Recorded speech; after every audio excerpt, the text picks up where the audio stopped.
сұрақ, ең соңғы сұрақ. Кредиті жоқ адамдар, қол көтерейік. Несиесі жоқ адамдар қаншау? 1, 2, 3, 4, 5, 6. Міне, қойыпсыз әйеліңізде кредит жоқ. 7, 8, 9, 10, 11, 12. Вот осы кредиті жоқ адамдарға ештеңе бермейміз, апа.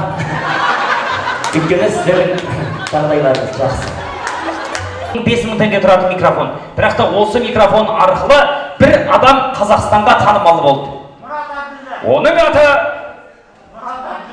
бас имам айтты ғой. Келіңіз, биле бара. Мұрт, кімнің мұрты? Кім біледі?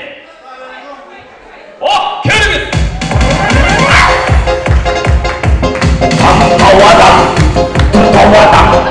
Тұтау адамның қасындағы тамаданың бойы құттай. Мен Данияр Даровоз, одинокий тигр, Найман Садыр, черный тигр, черный пантера, вот и все. До конца! Кім айтты?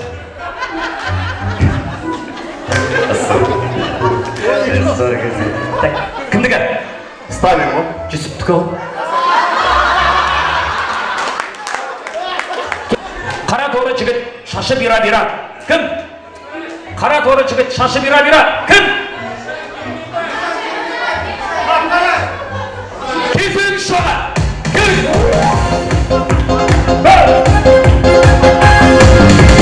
Добрый вечер, дамы и господа. Бүгін тойда жалғасасы бар. Қалмайды сада, қадам басама.